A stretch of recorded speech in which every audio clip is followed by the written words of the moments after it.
Fair warning, it's my birthday month.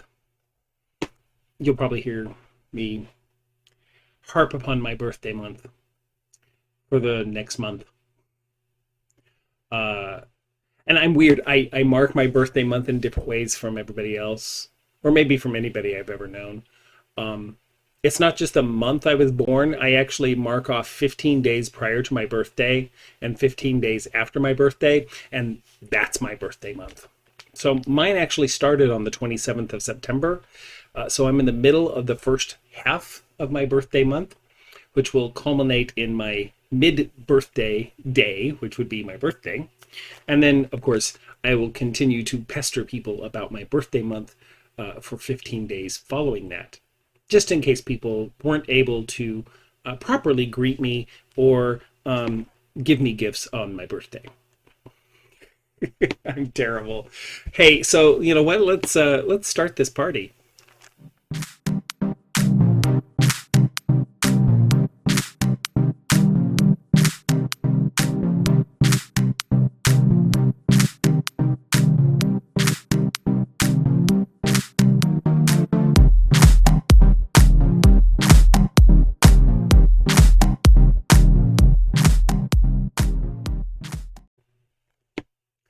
Hi there, I'm Scott, and this is GreatScott Knitting, a podcast vlog thingy out there on the YouTube worlds.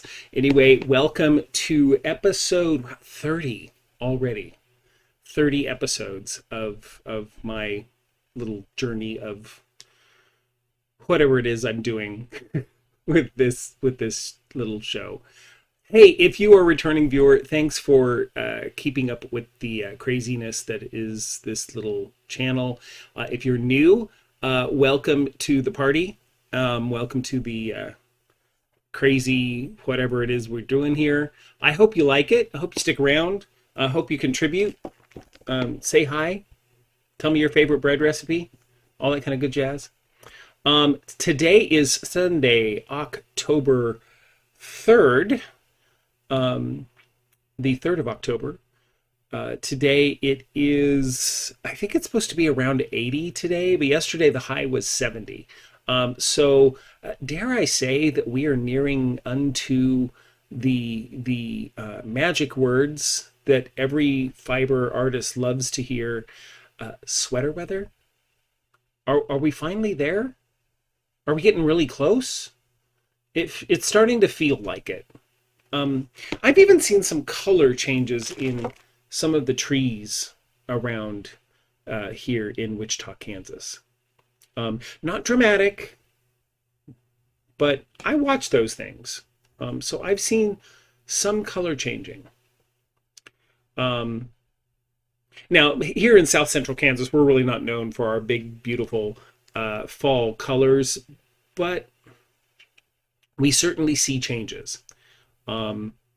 There are little bursts of some rustiness and some yellows in tree lines here and there. So I think we're getting close. I think we can almost declare sweater weather is upon us. Dare I say it one more time? Nah, I'm not going to. Who knows what demons might come bursting out of whatever internet portal near us might have been opened by uttering that phrase too many times. Anyway, so here we are. We're again back talking about fiber and patterns and yarn stuff and knitting and whatever else might be going on in the world that is of interest to me this week. So, hey, yesterday, oh my God, this is really kind of cool. Of course, as an aspect of my birthday month, my dear husband treated me last night to a little jaunt out to the Sedgwick County Zoo, which is our local zoological garden here in Wichita. They are celebrating their 50th year in operation. I remember going to it back when I was maybe in high school or college. I'm not sure which, but it was a long time ago. and it's a nice. I remember it being a nice little zoo. They have, of course, expanded over the last 40 years to being uh, a really lovely lovely place to visit. Um, they have a new exhibit going on um, right now, which is called Wild Lights. It is a series of Chinese lantern concepts, but what they've done is built um, they built these lanterns into the shapes of animals, and they're really quite large. It's absolutely gorgeous. Maybe I'll pop some pictures in here in post editing, so you can kind of see what I'm talking about. It was really cool. So if you're in the Wichita area or within a 100-mile drive, it's actually kind of worth it to come spend an evening at the Sedgwick County Zoo, strolling around these beautiful lights. Of course, it's in the evening, so it's dark, so you really can't see any animals. Although we showed up early enough to where we could actually, we saw the the giraffes, of which they have a giraffe who is, I would say, an adolescent now, but was born, I believe it was somewhere around last December. Cute. Oh my God, they're so adorable. We saw some rhinoceros, and I think we also saw an elephant roaming around the elephant paddock. But that was about it in terms of live animals, but lots and lots of Chinese lantern animals. So it was really cool. I'll throw some pictures in so you can see what I'm talking about. But I really thought it was neat. So that was last night, and so we are into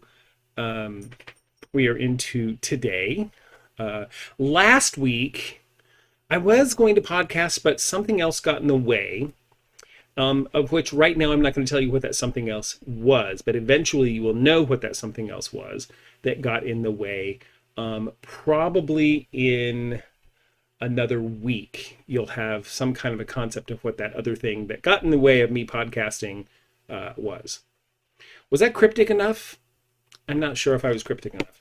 I'll try and have to work on my cryptology so that you don't know what I'm talking about. Yeah, so there we go. So what have I been working on? Well, let's talk about some finished objects. I do have a finished object, technically two finished objects.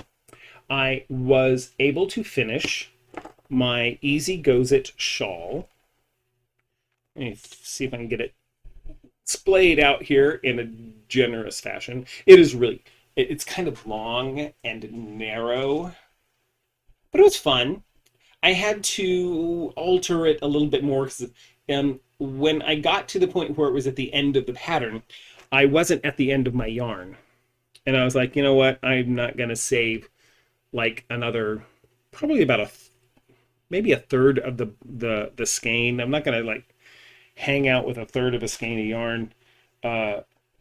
So I just continued knitting in pattern. For the most part, I made a couple of alterations so that I could have this little the open the open stuff there at the end. Those just that little bit of simple lace at the end. But yeah, it's really pretty. It's really lovely drapey. The yarn was Neighborhood Fiber Co.'s Rustic Fingering, which is a single ply yarn. It was lovely to work with. The color is really great. I was informed by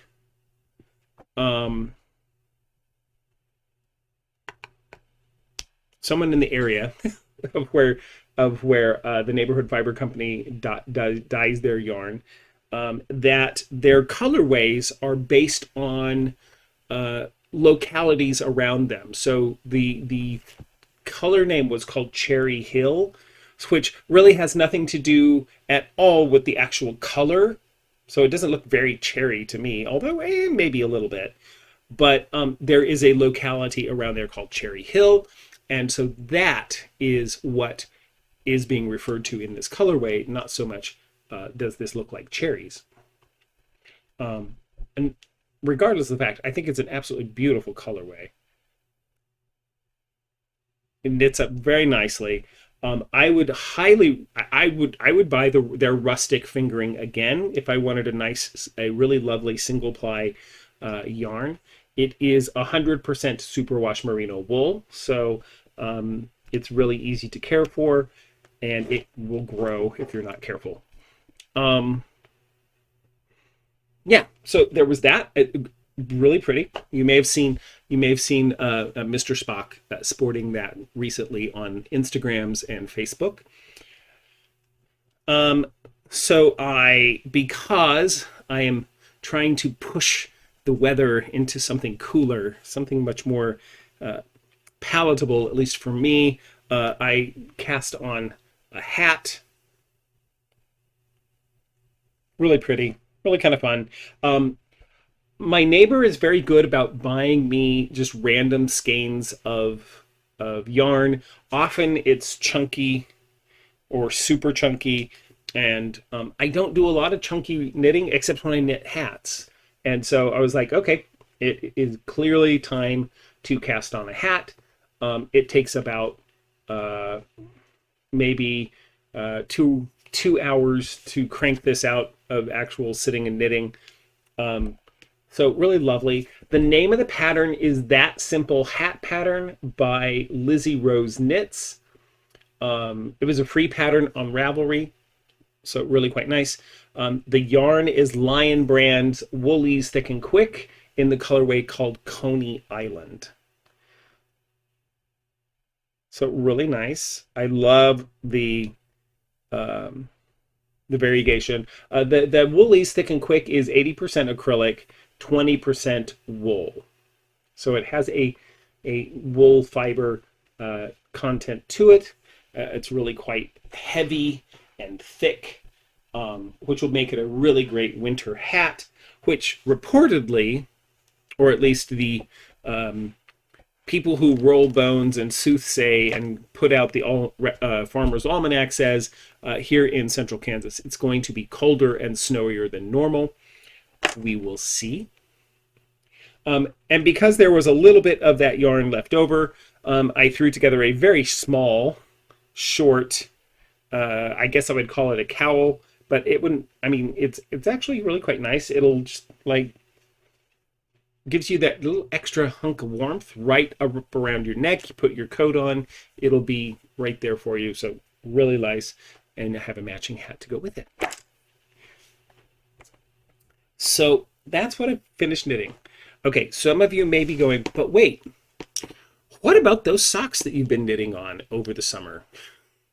Well, I haven't really touched them over the past 3 weeks, so there it is. I haven't done them. So that goal that I had early on in the year of knitting one pair of socks each month, I'm woefully behind. And you know what? I'm going to just say, so what? Big deal. So I stopped being crazy about socks for a little bit. That's okay. I have actually been very jazzed about knitting other things, which is to me is a good thing. I think I was at the beginning area. I think I was a little bit of a slump, and so socks made it really easy to do just basic knitting that required no thought whatsoever. But I think as I hit the midsummer, I was wanting to knit some things that were more interesting and allowed me to do a little bit more thought to what I was doing than just knitting in the round. I will get back to those socks. I'm not even going to bring them out because there's nothing more to show. When there's something more to show, I'll show you. Same thing with my zigzag scarf that I have on the needles. It's a scrappy project anyway, so it's going to be one of those things that I go to off and on just to go and knit on just something that requires very little thought. I mean, it's a very repetitive pattern, so there's very little thought to that one. Other than that, okay, so those are the two things that I have as works in the progress. I have been hearing the siren call of my sweater, that I had started at the beginning of the year. Then it got warm, and so I put it aside because it was really too warm. But now, as we are coming into that time of year, uh, whose name I will not again mention throughout this podcast or this episode, although I might, who knows. Anyway, that sweater is calling to me saying, "Hey, the weather's starting to turn. I think it's going to come out of hibernation here shortly. If not this month, then probably very, very seriously in November. I kind of have a thought that I want to get that done before the turn of the year. That way, at least it was finished. It was started and finished in the same year. Is it clear that I'm not much of a sweater knitter, in that this is maybe the third sweater I've ever knit in the 15 years I've been knitting? Yeah.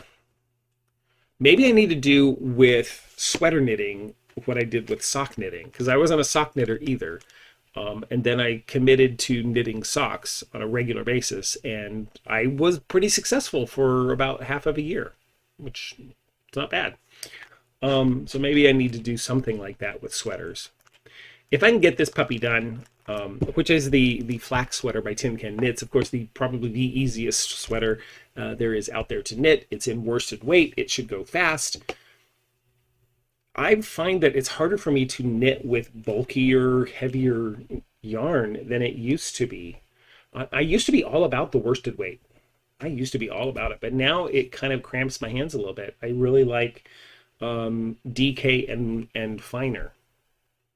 Anyway, that's my little world. So there's not much to show in terms of works in progress, but folks, coming up here real shortly, in just less than 1 week, we have a new thing coming to us from West Knits.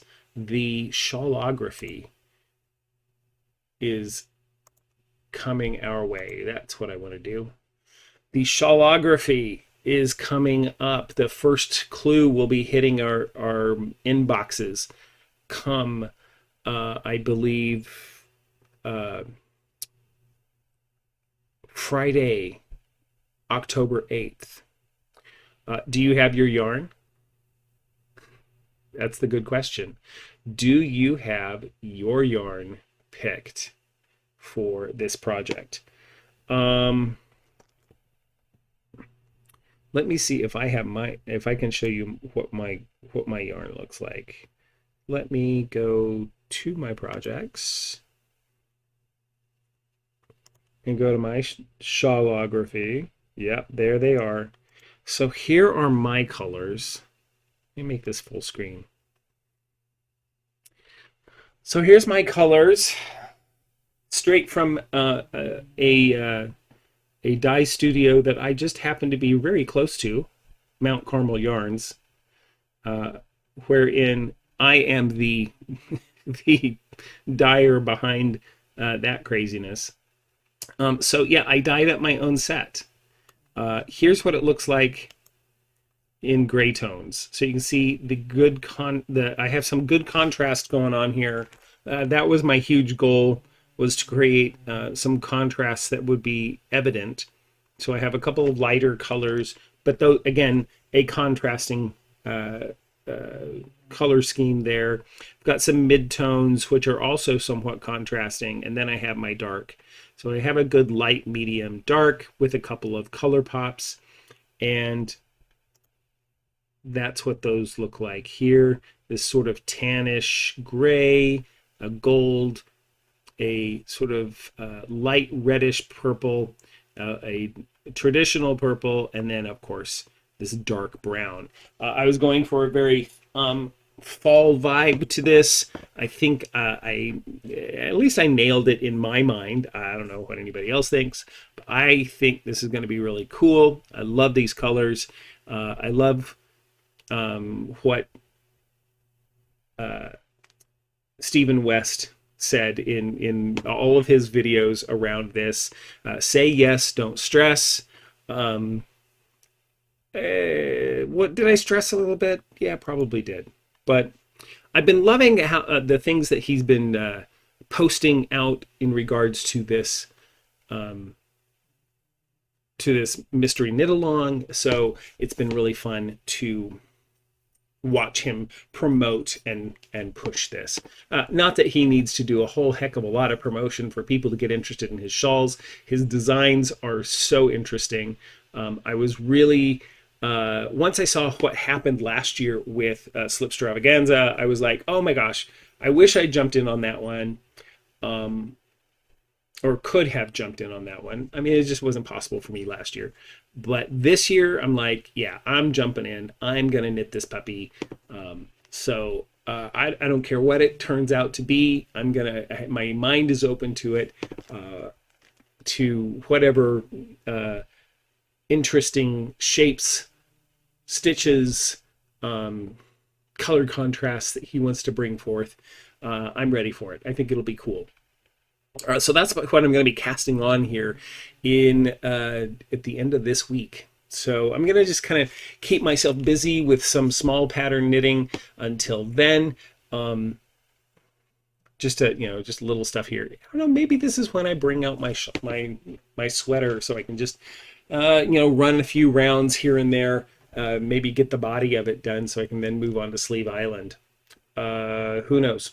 But anyway, that's what's going on there. So let's talk a little bit of Mount Carmel Yarn Shop update. So what's happening over at Mount Carmel Yarns? Well, of course, naturally, there's all these new colorways that have come into fruition. That yes, I'm going to. Well, here, number one, I am offering this kit. Kind of hard to see it in the bag, but there it is. I'm offering that kit on my merino fingering base, which is a 100% fingering superwash merino wool yarn in fingering weight. And so yes, it's really quite lovely. It's nice and soft, but it has a good twist to it. So there's the light tan. Oh, let me put it over here. There's that light tan colorway. And this one is called, naturally, I don't remember what I've named all these puppies yet, which is silly because I'm the one that named them, so you'd think I would know them. So let's see. The first one here is called Possibility. And I love that concept, the being, that possibility of because it is this light, almost very neutral color, it could become anything it wants to be. And I love how fall is, the autumn time period is filled with possibilities. The return to learning, the stripping away of the heaviness of late summer, creating new possibilities. The second colorway in the set, I can never figure out where I want to do this. So here's the second colorway in that set, which I am calling Exuberance.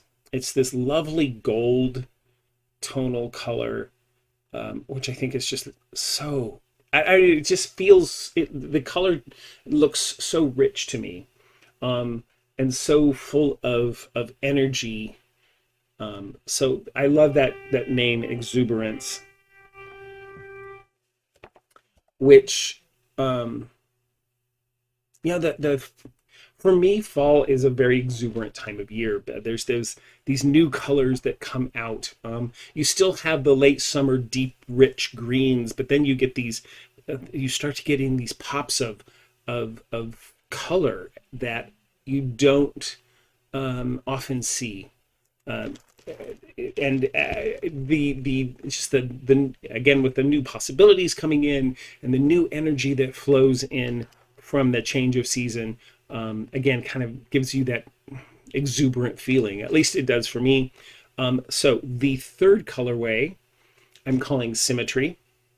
That balance of warm and cool, the balance between energy and rest, the energy of late summer, the rest that comes with winter. And this is that medium in between where you're preparing for that rest, starting to slow down, yet there's still that life, that energy, that thrill that's still going on. And so this light reddish purple is, for me, that symmetry, that balance between those energies. Fourth color is, of course, this purple.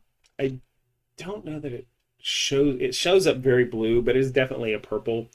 It is a really lovely, I don't know if maybe if I get it up closer, you can sort of see more of the reds that are in it as opposed to a blue. Anyway, this one is called Ascendancy.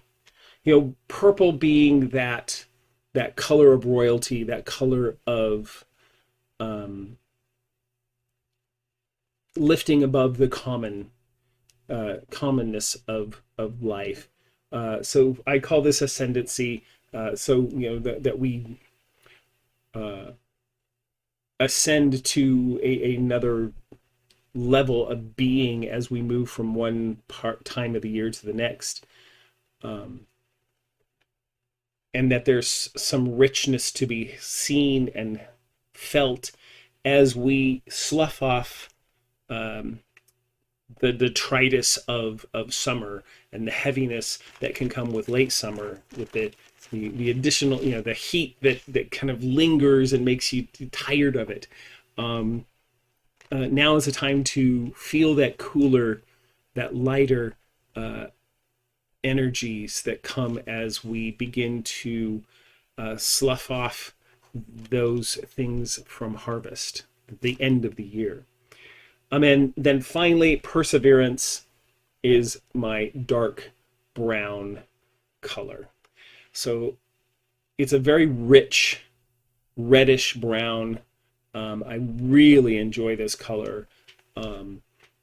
Perseverance, the idea of, to me, this brings to mind the tree that can bend in the wind but doesn't break.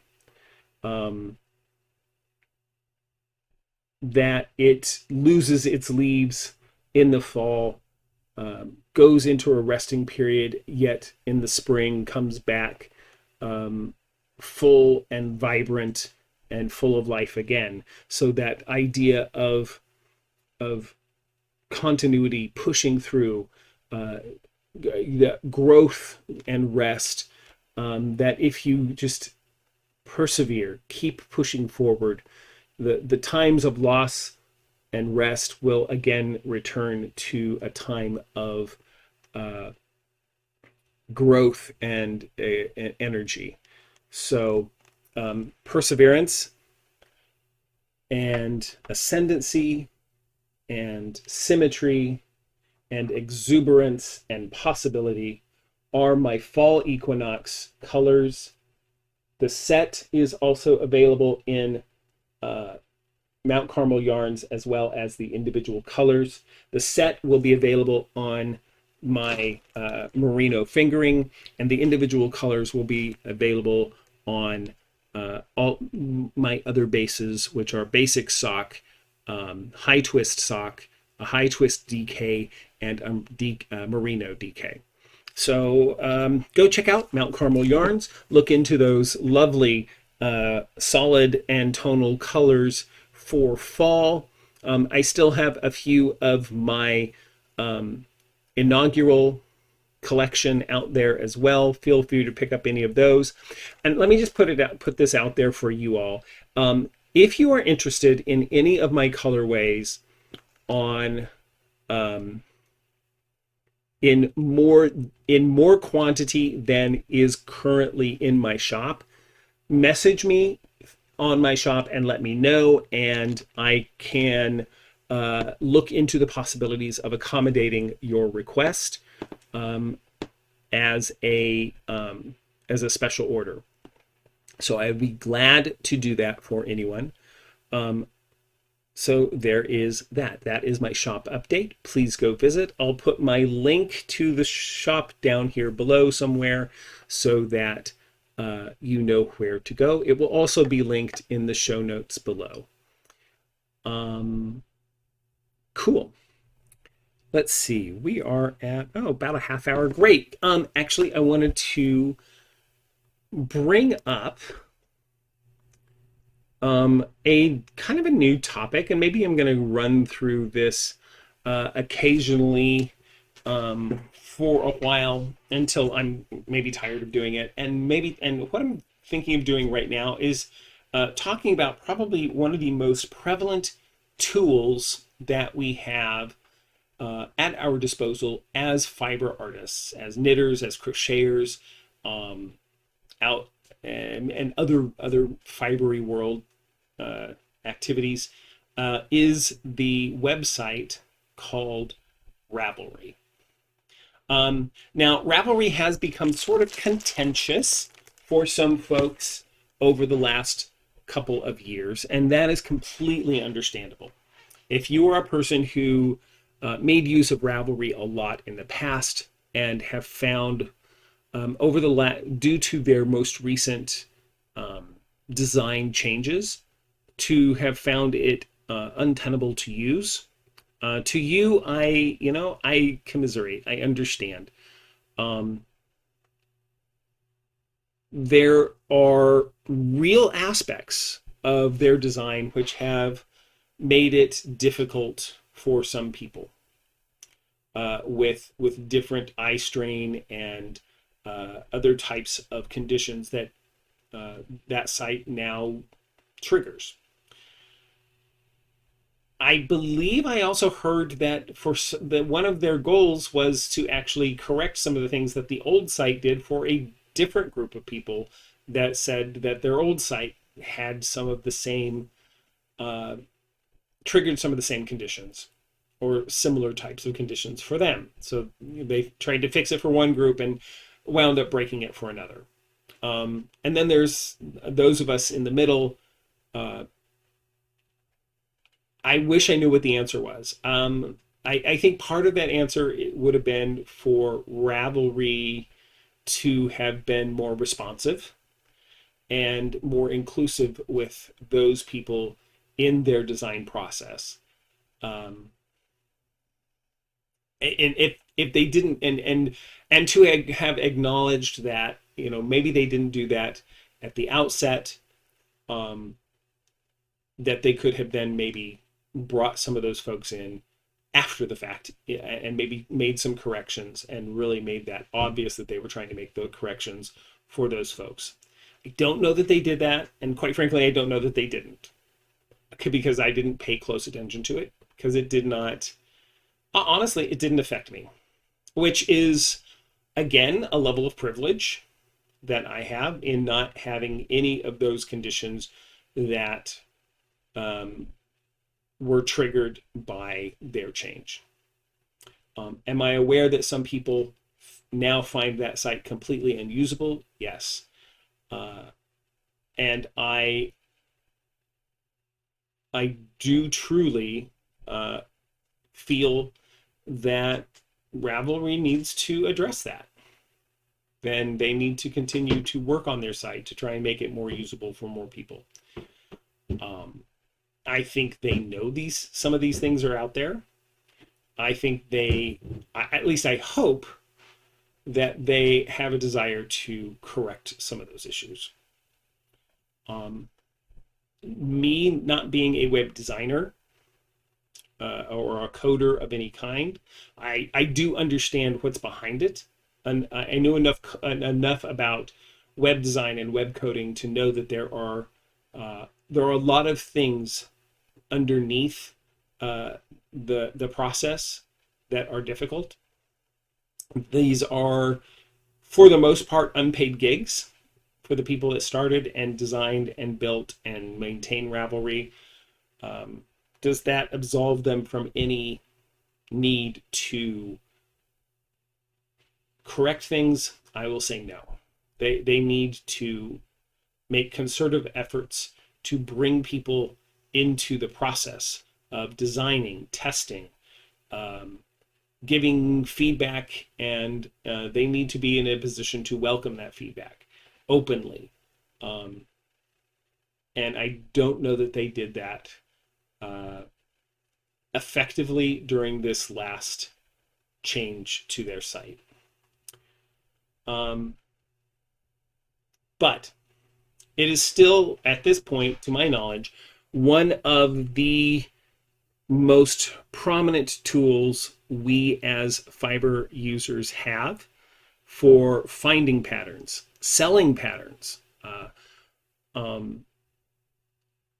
sharing our passion for the fiber arts. It's, I think, still one of the key tools that we have for that. So what I want to do is I just want to share what I know about this tool, and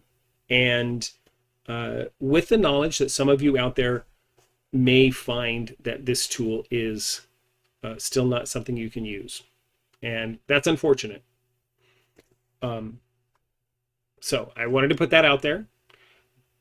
So I will spend a little bit of time out of my next, probably maybe through the end of the year, just pointing out some things that I use and that I know can be used, and maybe even explore things that I don't use that I could. I know there are a few of those things out there. So let me just share over. Here's Ravelry. A couple of things. So I'm just going to kind of go over this home page to start off my discussion. Of course, here's that new logo of Ravelry, the lowercase with that little loop for the L. That is also a link that takes you back to this page no matter where you are on their site. That's a general functionality that most websites make use of nowadays, but that is a great way of finding your way home. And then, of course, you have your basic navigation bar across the top, patterns, yarns. This one's relatively new to their recent upgrade, where they put all of the community type of stuff like forums, messages like your email, people, friends, groups, and events are all under this community menu. Support is here, which gives you your help and being able to reach out to the Ravelry support team directly. And then, of course, they've put an advanced search here. And I use this one actually quite a bit now. Before, for me, it was a little harder to get to the advanced search, but this is a great tool to be able to quickly search for whatever it is you want across the Ravelry site. On the right-hand side, of course, you have your email or your messaging inbox. You have in a sense, this is your another place you can get to your groups and your forums.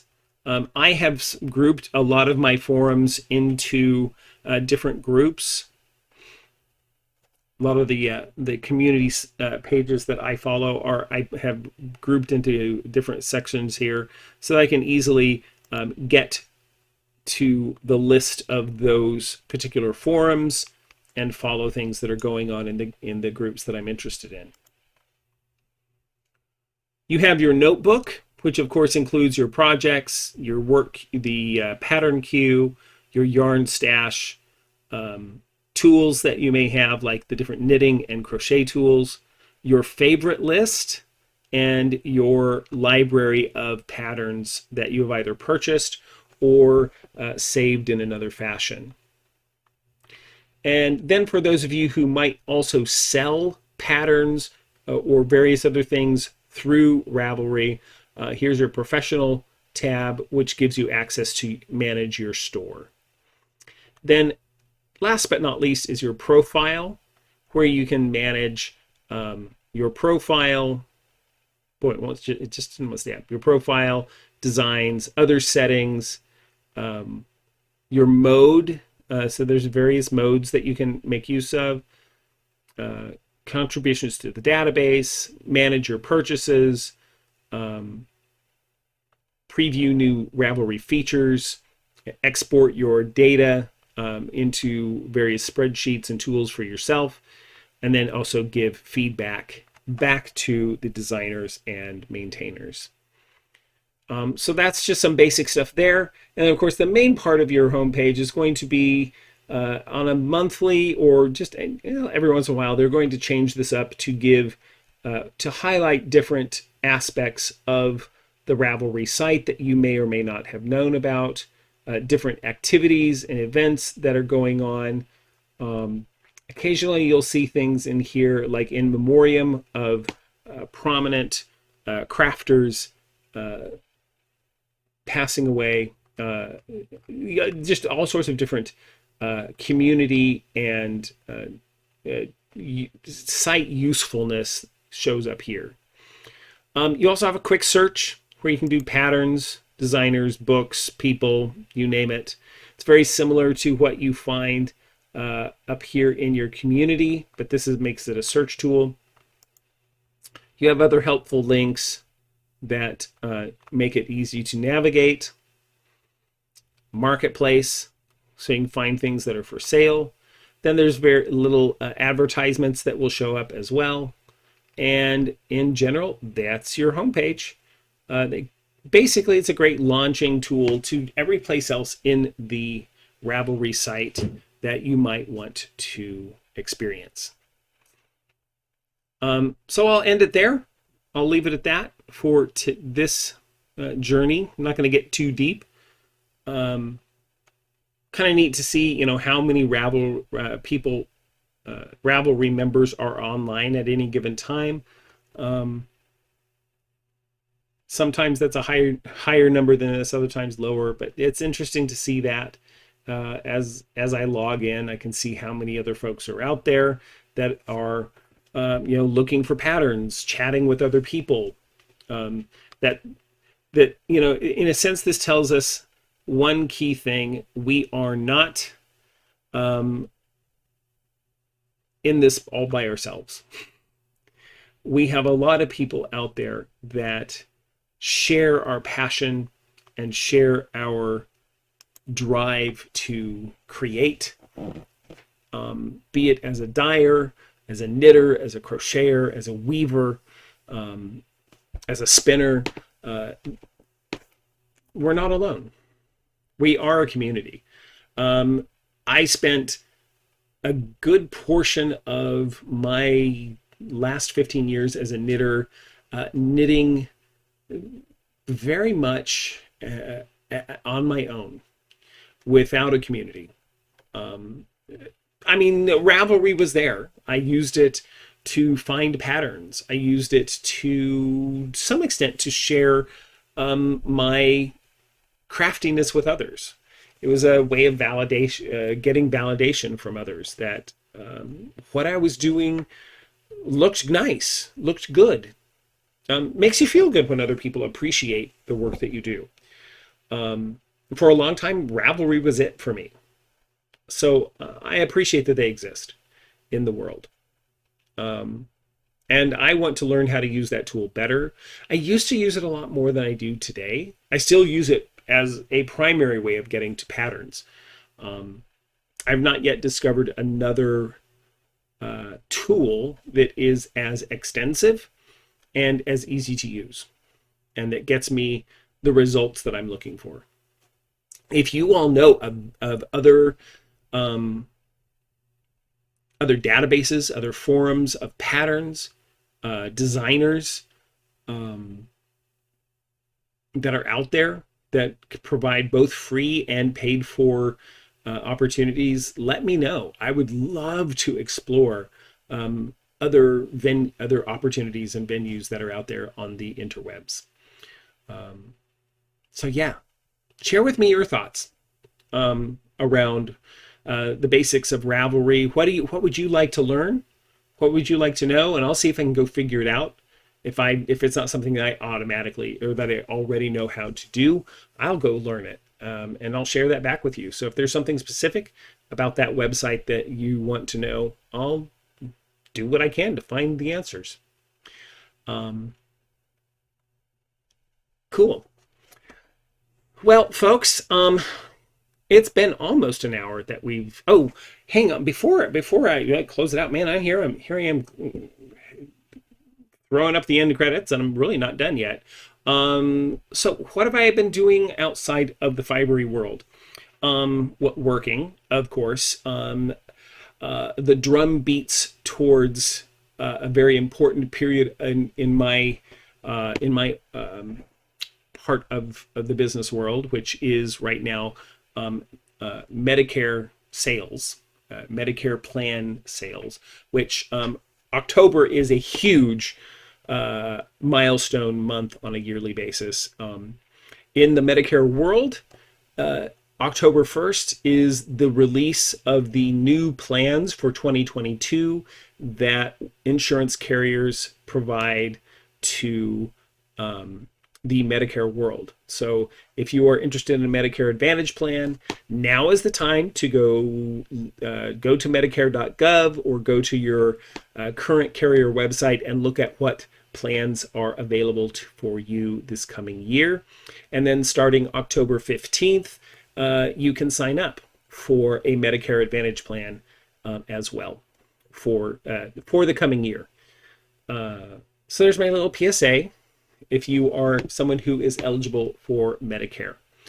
For the rest of us, we're on our own for the most part. So I've been very busy with that as we are coming up here to that very busy time of year when people will be buying their or shopping for their Medicare Advantage plans. Other than that, not much TV watching or streaming or anything of that of late. I've actually been listening to a lot of books on tape, which I tend to do now because I used to be a voracious reader of science fiction and fantasy. And I still love science fiction and fantasy stories. It's just I do not have the time to read and knit all in the same thing, because for me reading is with a book and not a device. I use books, actual paper and binding, all that, and print and ink. I'm old school that way. But because I like to knit, it's hard to hold a book and knit at the same time. So I have moved on to audio books, which is a similar art form to a novel, but it is a performed piece of work. So it's really, I almost see it as something different than It's something different than reading, but it is also partaking of an art form in and of itself. The folks that perform these books, and I don't think they're just reading; they are truly performances. It's truly a performance art. There are really some outstanding book recorder, book voice actors out there. There are some that are fine, and there are some that are just outstanding in being able to create characters for you as they read the book. So I've been really gotten back into that. I've done that for many years now. I got out of the habit of listening to books for a while, and now I've got the passion back for that again. Couple of things I've been listening to are the Darkest Court series by M.A. Grant. I've listened to 2 of those books. The first one was The Prince of Air and Darkness. The second one was called The Marked Prince.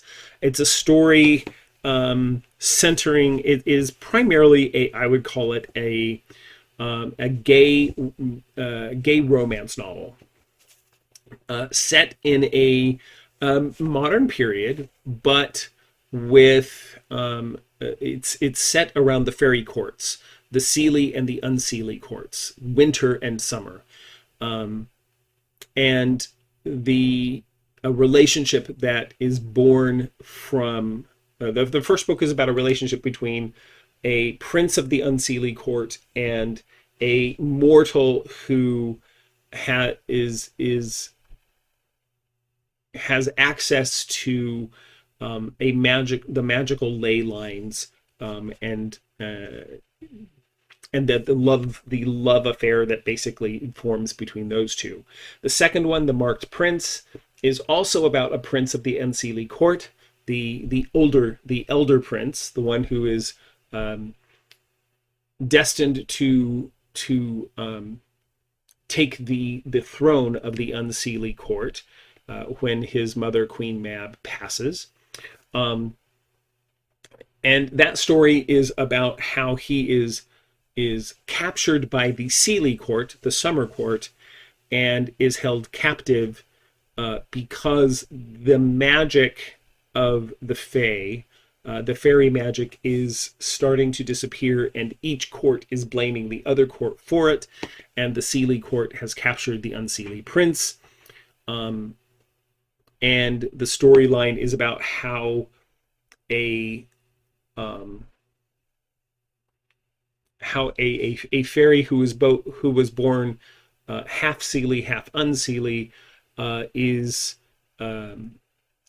enters the Seelie court to rescue the unseelie prince, to take him back to the unseelie court. Again, they fall in love, so there's that. The third one will be about, my understanding is about the third unseelie prince. At least that's my estimation, being that there are three brothers in the Seelie or unseelie court, and we've heard about two of them. So my guess is the last book is going to be about the third one. It's called The Iron Crown. It's in my playlist, queued up.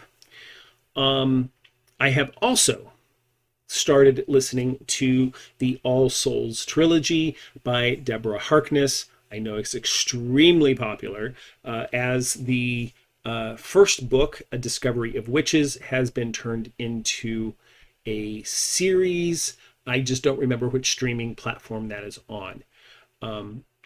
So there's that. So I've been listening to A Discovery of Witches, almost done, and I have queued up Shadow of Night, which is book 2 of the All Souls trilogy. Again, it's many of you out there may have already listened to A Discovery of Witches.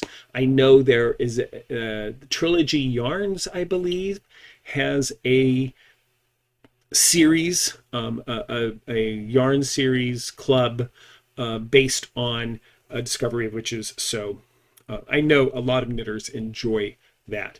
And in fact, I happened to jot down one line that popped out at me as I was listening, was Em and Sophie were both knitting. Just kind of a throwaway line, but I'm like, oh, knitters, they're there. There's the connection. Yeah, so that's what I've been listening to. I'm almost done with The Discovery of Witches, and I'll be moving on probably back to the Iron Crown to round out my Darkest Court series, and then moving on to Shadow of Night, back to the All Souls trilogy. All right, so that's what I've been listening to. That's how I've been occupying my time, has been getting Mount Carmel yarns moved forward. I had some activity last week, which I cannot speak of this week, which you will eventually learn about. What I've done, I've had some knitting that I've been doing, but of course work has been very, very busy. And I have probably about another 3 to 4 weeks of busy around work before things, for me, begin to slack off into the fall. All right, now I can say these things. Thank you for joining me today. Be sure to check out any other content on my channel. I do have some dyeing videos, which I really haven't gotten back to. Maybe when things slow down, I will go share some dyeing techniques with you all. to sort of add to that side of the content. But sure, go check all those things out. Give me a shout out in comments. Let me know what you think about Ravelry, your favorite bread recipes, what you've been working on. Are you going to do the West Knits 2021 Make a Mystery Knit Along this year?